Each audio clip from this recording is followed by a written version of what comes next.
Hello, everyone. Thank you so much for joining me tonight. Happy Wednesday. It is January 22nd, 2025. Happy New Year, everyone.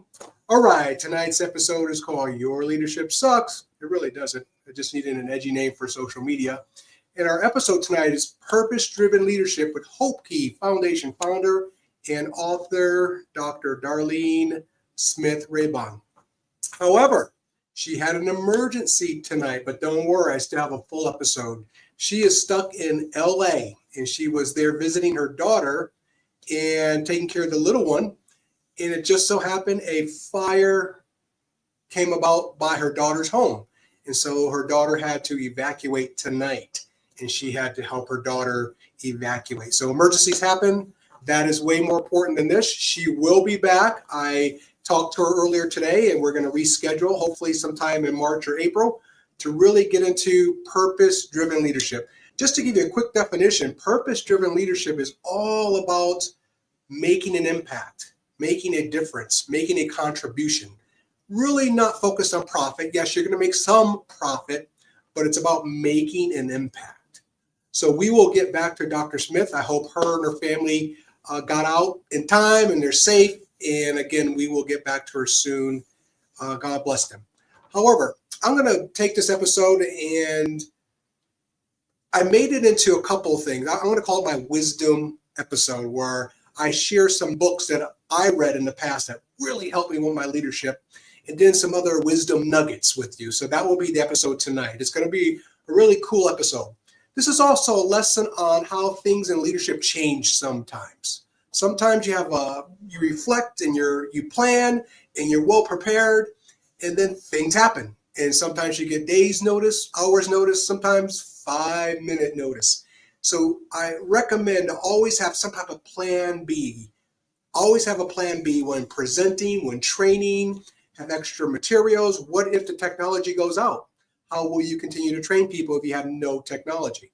So knowing your content is very, very important. And again, having that plan B in your back pocket. So this is my plan B tonight. It's a good lesson for, again, adjusting on the fly with leadership. So before I get going, just a little bit about me. I want to thank, I have 100 attendees tonight. 100. This is my highest number ever. Typically, I'm around 74, 83. 100 of you are attending. Probably a percentage of that because a lot of you catch this on the recording. But I thank you. Thank you for signing up. I'm going to do these episodes about every 7 to 10 days, and I will give you a schedule coming up here in shortly about when my next 4 episodes are coming up. I got some really cool guests that are going to help us really learn about leadership, really help us expand, evolve, improve with our leadership. That's what this is all about, is helping you really just find that nugget within this message and say, I like these 2 things. I'm going to use this in my leadership practices. And doing that within 24 hours. A little bit about me, since we have some new people on. I really appreciate the attendance tonight. Dr. Anthony Perkins, my doctorate is in leadership. I have a blessed career in leadership. I'm spending 31 years now in leadership on the educational leadership side. At one time, I was a school teacher, math and science in junior high. Then I transitioned to an assistant principal. Then I was a school principal for 10 years, then a director at the district level for 4 years, then a 9-year school superintendent. And I retired, took a year off to catch up on my sleep, and then say I'm going to return as a leadership coach. So I do work for a school district as a leadership coach for school principals. And then I also consult on the side. This June of 2025, I will be stepping down from my school district to focus on consulting 100% of my time. So I would love to do business with you. I would tell you how to get in contact with me by the end of this and what services I offer. Concurrently, I work for Northern Arizona University as a leadership professor. So leadership is my thing. It's my strength. I really love helping people just reach higher levels with their leadership. We have a problem in leadership, and I've seen it through my 31 years, where people are more managers, where they deal with the daily complexities, versus leaders, which they're more visionary. And I will explain a little bit about that in this episode. And if you go to my past episodes, I explain that also in detail. If you have any comments, During this, I'm going to switch over to my comments section here. I would love to answer any questions as I go through tonight's message. So feel free to drop me a comment. I will read it live on the ear here and answer it to the best of my ability and get you going. So let's get started. Have some fun tonight. Future guests, let me enlarge this screen here. Boom, boom, boom. There we go. I have 4 really intelligent, energized, they're going to share a lot of knowledge with us guests coming up. On the 4th, Kim Harrington, topic, key mindset shifts. How do you take that leadership and have those mindset shifts to really help you advance with your leadership? He's a real estate market leader, veteran from the U.S. Marines, a keynote speaker and victims advocate. Has a lot of energy. And another great guest, Dr. Delphina Joyce Avila. Her topic, which she's going to share with us, is inner wisdom, that mind and body helping us up that inner wisdom piece to be better leaders. She's an author, speaker, and messenger of joy. Journey options you choose, that's her business. And then the final 2, Dr. Toyin. I met her just on LinkedIn, and we Zoomed. We got to know each other very well, very intelligent, and she's going to do parent leadership, how to be a leader as a parent. So she's really smart in this area. There's a lot of research. So that's going to be another great episode on March 12th. And then Dr. Bobby Parmar, he's a University of Virginia leadership professor. He and I connected at a few conferences. And he said yes, but we're still ironing out the date and time. So stay tuned for that. So 4 guests coming up in the next couple of months that are really exciting, that will help you grow in your leadership.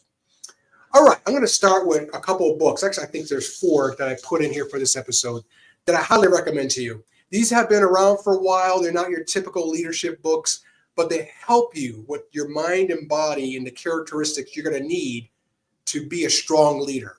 So the first one is the 4 Agreements. If you have not read this book, folks, please grab it, read it. Don't tell me you don't have any time. I know you do. When people tell me they don't have any time, I tell them, do you sit on the toilet during the week?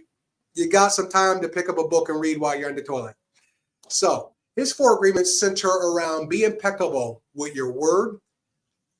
Folks, leaders are struggling, slipping, or have no integrity with their word anymore. Not all leaders, obviously, but many, especially our politicians. They are just out of control. They're just selling their souls for a bunch of nothing. They don't want to be honest. They want to lie. They only want to work for themselves, not the constituents. So shame on them.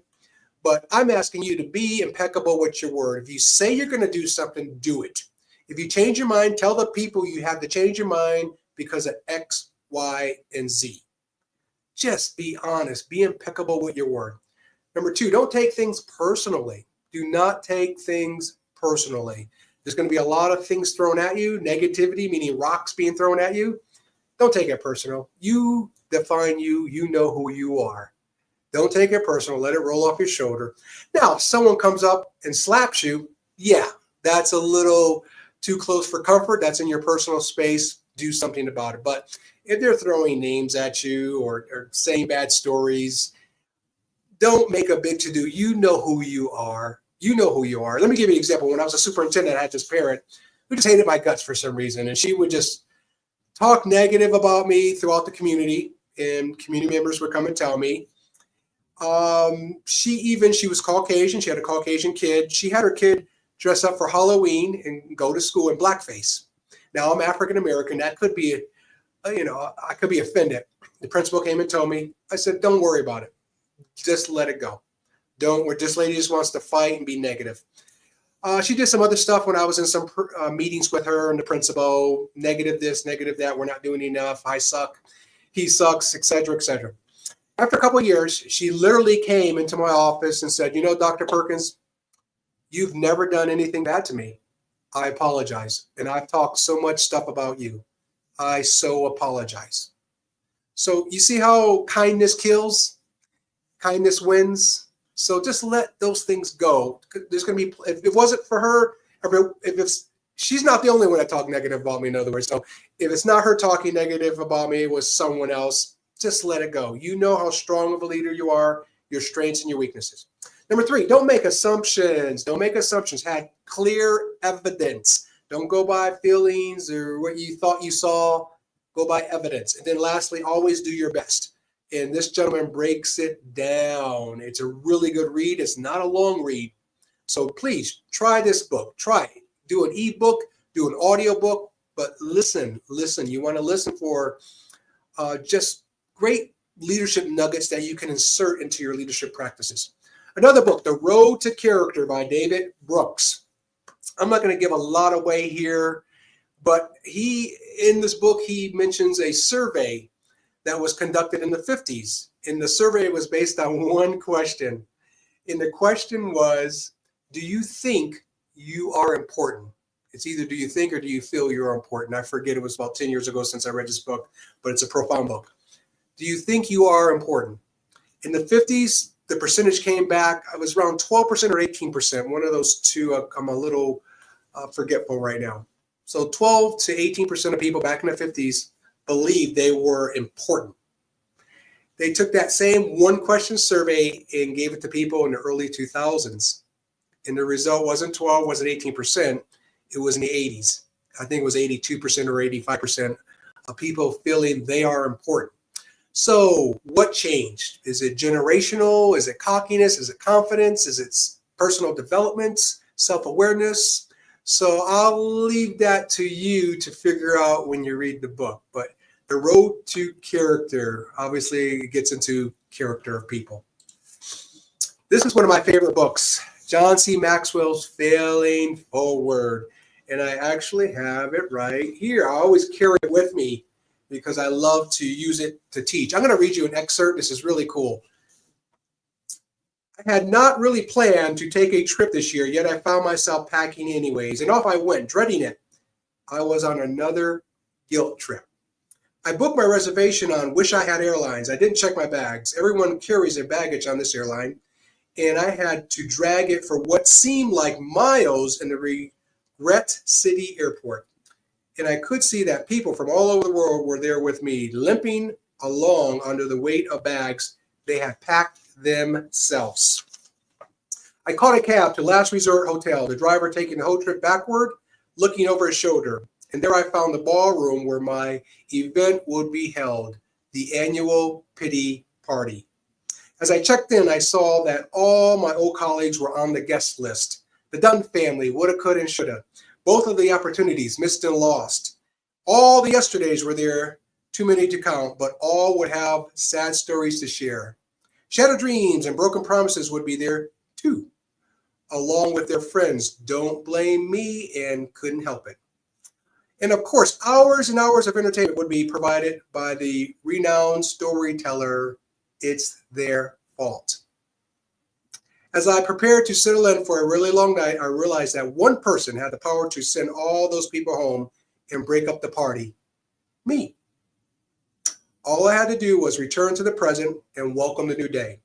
If you have found yourself getting on a flight to the city of regret, recognize that it's a trip you book yourself and you can cancel it at any time without penalty or fee. But you're the only one who can. That's just an excerpt from this book, John C. Maxwell's Failing Forward. I won't tell you the other great nuggets within this book, but it's great for leadership. It's great. I encourage you to grab a copy. And guess what? My new book is coming out next month. Finally, I have worked hard on this book. It's my second hardcover book. And if you feel, it does have a flap on it. If you feel the flap, there's a surprise. So it looks cool, okay here, but when you feel that cover, there's something special and different about the cover.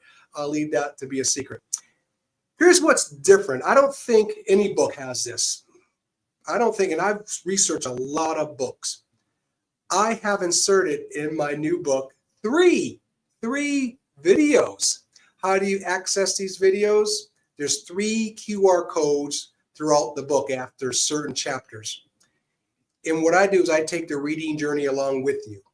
I review some of the chapters you just read and then give you stepping stones for the next chapters ahead. Again, I, as the author, want to take the reading journey with you. So you scan the QR code, it takes you to my YouTube channel where the videos are at, and voila, I join you on your reading journey. Another cool thing I've added, a sealed chapter. And it has a warning page before it to say, it tells you what the content of that sealed chapter is about. I won't share it with you tonight. And you get to choose if you want to break that seal and learn some more in that special chapter. You have the choice again of breaking the seal or not. And then when you order it, it does come with a stand, a nice stand that you can probably set your book Suck. And it's called, I just said Suck, 10 micro moves to elevate you from suck to significance. I'll give you a summary of what it's about. I don't want to give too much away. Suck means you don't have the skills yet, the knowledge, the expertise yet to do what you want to do. Then, as you know, when we learn, we move to success. I don't talk about success. From success, we move to significance. Significance means helping others. So you go from not knowing to helping others. And how do you do that? And I give you 10 starter micro moves. Micro moves are small, intentional, positive changes in your actions and or behaviors. So I don't want to give too much away. You can pre-order the book now. Put in discount code PERKUP67.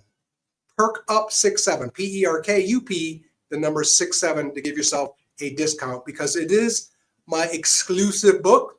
It is on the expensive side, but it's worth it.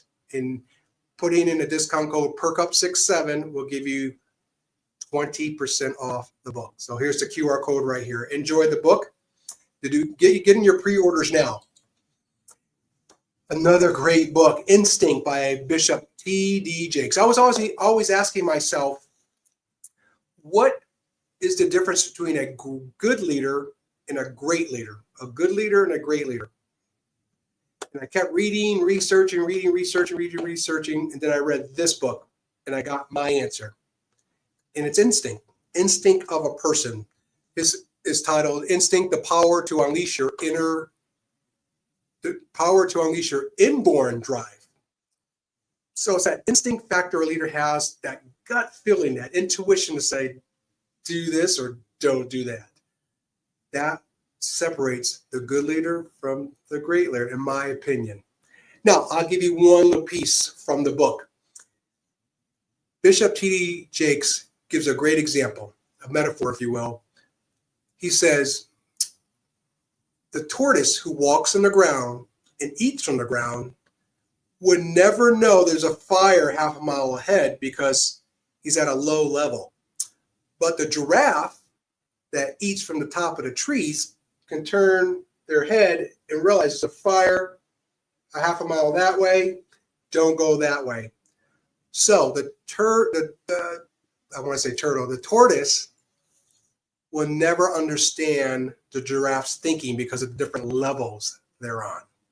So I kind of blew that example, but that's what one of the many stories he covers, to say there's a difference in how you think and the certain levels you're at and so forth and so on. A great book, gets into your instinct piece. And I think that is the difference between a good leader and a great leader. Now, let's transition from books I'm recommending to help you strengthen your leadership to just some wisdom nuggets. Now, I covered this in my previous live LinkedIn event called The 5 Dysfunctions of a Team. And I want to review this. I want to enlarge this actually so we can all see it a little bit better. There we go. All right. Teams. Absence of trust is a big deal. It tells you right there, teamwork is founded on that vulnerability piece. Vulnerability means strength, not weakness. Strength, being vulnerable as a leader. Maybe they ask you a question in the middle of a team meeting and you don't know. It's okay to say, you know what, let me research that and get back to you by Friday. And then make sure you get back to them by Friday. Be impeccable with your word. One of the 4 agreements. Also, fear of conflict is right there. Once trust is established, the team is unafraid of debate about ideas. Don't be scared. There's no place for scaredy cat leadership in leadership. I always just say, I'm a little fearful. It's a human natural trait, but I'm going to overcome that fear because fear is designed to keep you right where you are. Bust through it, jump over it, go around it. And then lack of commitment. What did I preach in my other live events? Are you interested or are you committed to leadership? Avoidance of accountability. Make yourself and your teammates accountable. When I work with my principals here, I provide support steps with accountability steps. There has to be accountability. I'm held accountable by my supervisors. So there cannot be an avoidance of accountability. You have to sometimes sit down and look people in the eye and say, stop it. I trained you up. You know the expectations. You're well prepared. You can do this, and you're not meeting the challenge. What can I do to help you? Because you got to get there. And then put a deadline to it. And then lastly, inattention to results. So you should always start out in an organization by looking, this is the result we want. How do we get there? The end in mind first. So pulling this up and really diving into it, I can add a sixth dysfunction of a team, communication. When I work with teams, their number one issue is communication. So something to really reflect on and work on when you are trying to get your team from good to great. When you're trying to get your team just to good, you can start with trust, that conflict piece, that commitment, that accountability to those results. How do we communicate better? We need to put systems in place and so forth.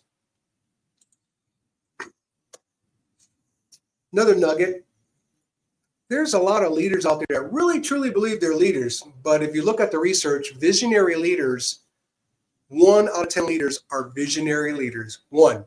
The rest are managers, they're bosses. And this picture here clearly shows you what a boss is. What a boss is. It clearly shows you that. Are you in the trenches with your team, rolling up your sleeves, or are you too cool for school and in your office?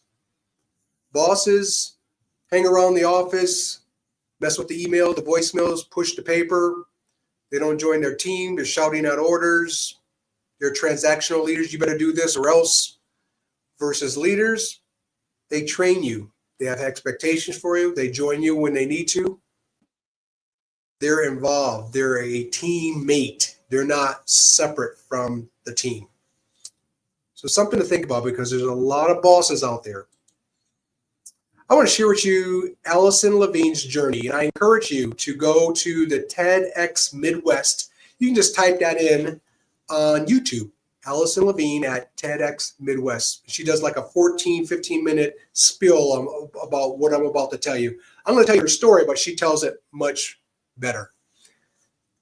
She will tell you that she is one of a few people that have climbed the highest peaks on all 7 continents. One of the fewest people has climbed the highest peaks on all 7 continents. That's her thing. She likes to hike. So here is the story of her hike on Mount Everest. Did you know it takes 2 months to hike from the bottom to the top or summit of Mount Everest? This is not something you get a backpack, a few Gatorades and some energy bars and you just take a hike. This is a 2-month dangerous journey. Because there are blocks of ice that shift during the journey, and you may, if you get hit by those blocks of ice, game over. So here's how it goes. The base camp, you can see in this picture, it's just over 17,000 feet. It takes you 10 days just to get to base camp. From there, you spend a couple of days getting your body used to the climate. It's called climatization. You go from base camp to camp 1, which is around just over 20,000 feet. You stay there for a day. Then you come all the way back down to base camp. Again, you're getting your body used to the climate or the altitude. It's called climatization. You stay at base camp for a couple more days and you go all the way back to camp 1. Stay there for a day. Then you go to camp 2 at 21,500 feet. Stay there for a few days. Then you come all the way back to base camp. Again, climatization, getting your body adjusted for the altitude. different base camp. You go all the way up to camp 1, stay for a day, camp 2, stay for a day, then go to camp 3, stay for a day. Then guess what? You come all the way back down to base camp. Again, getting your body used to the altitude. It's called climatization. You go up and down, up and down. And the psychology here is, for the hikers, is why do I keep going down? I want to get to the summit. It's right up there, but I have to keep going down. So you have to have a strong mindset that going down is part of the journey, and that's okay. And then as you keep going up and down, up and down, up and down, you finally get to base camp 4, which is just at 26,000 feet. 26,000 feet. At 26,000 feet, that's called the death zone, because your body starts shutting down into survival mode. The extremities, the blood leaves the extremities and goes to the core of your body, your torso. So you have to approach it differently up there. And when you walk, you can no longer just walk like you and I walk on the sidewalk. You have to take one step and then take 5 to 10 breaths before you take the next step. 5 to 10 breaths before you take the next step. 5 to 10 breaths before you take the next step. So at that point, talk about a slow day.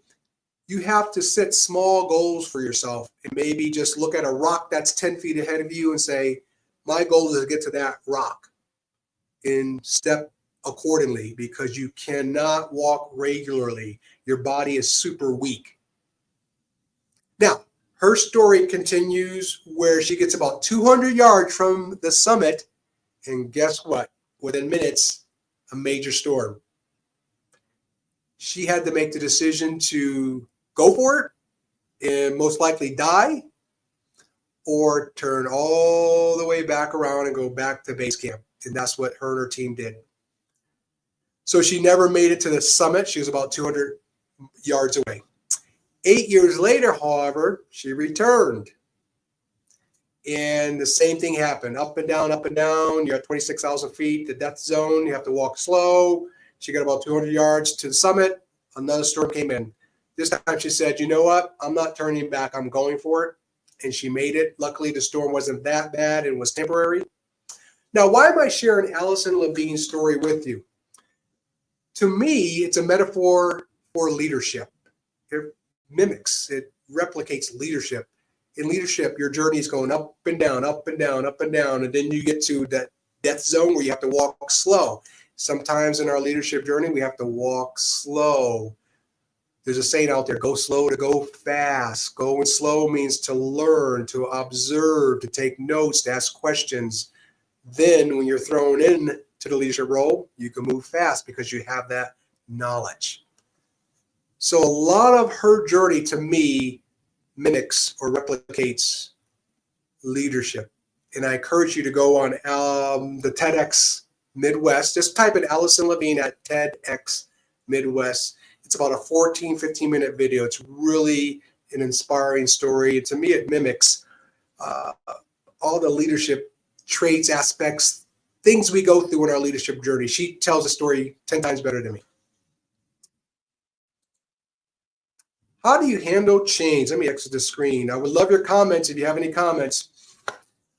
Change is a big deal. Now look at the title. How do you handle change? And I intentionally bold the G, because if you pull the G out and put a C there, now that word isn't change, it's chance. You need to take a chance when it comes to change. A chance when it comes to change. And these are the typical phases, I call it the J curve, that you go through as a leader. When you want to change something, you just don't do it for giggles.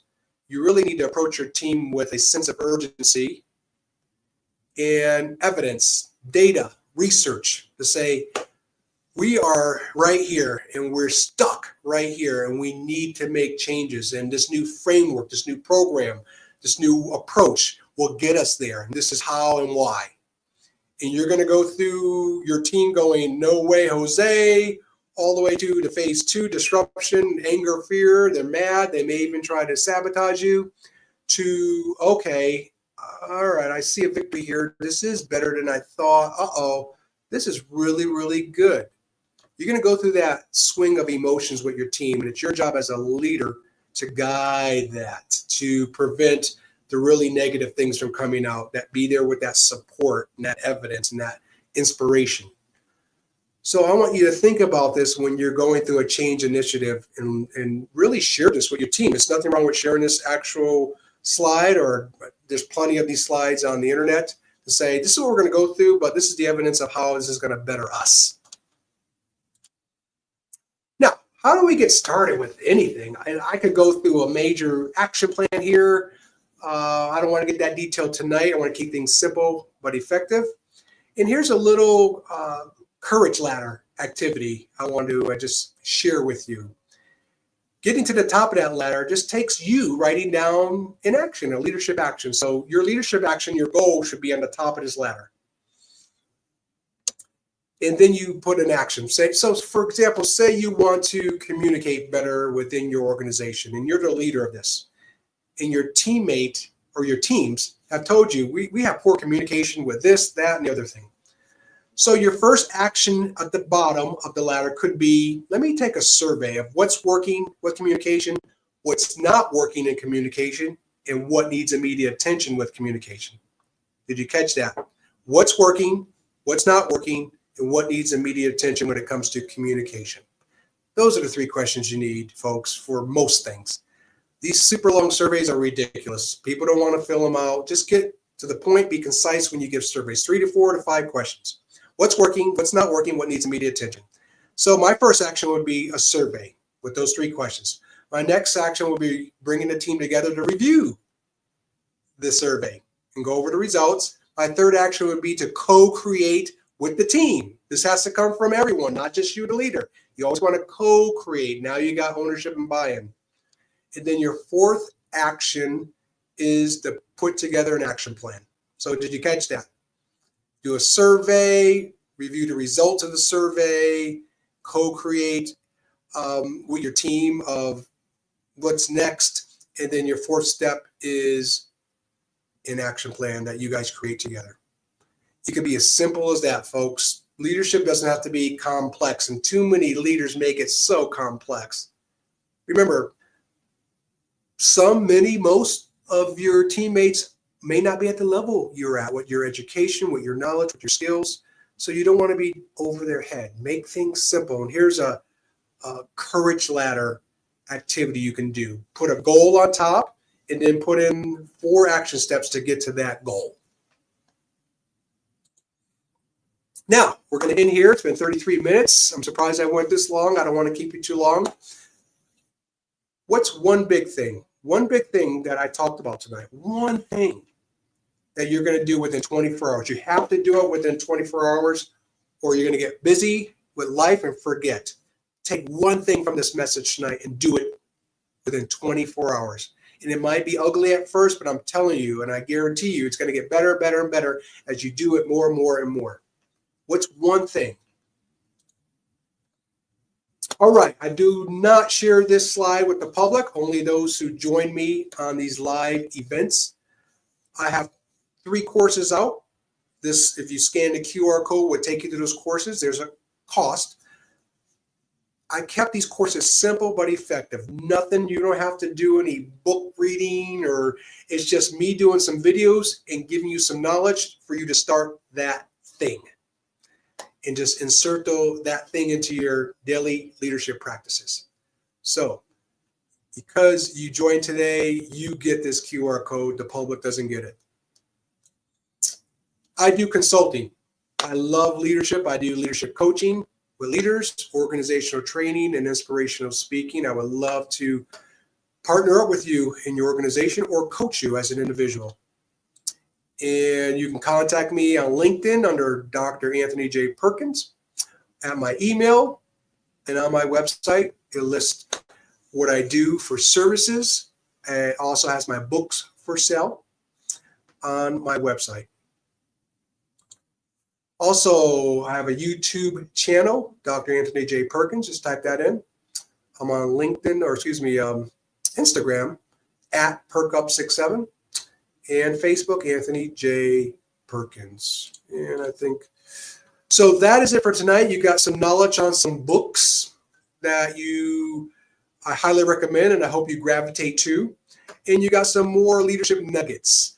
Again, Dr. Smith will be back in the future. She just had an emergency tonight. I apologize for that, but that is more important than this tonight. Thank you so much for joining me. Push yourself to always, personally and professionally, to be better. Be better. We need more be better people out there. God bless you. I will see you soon.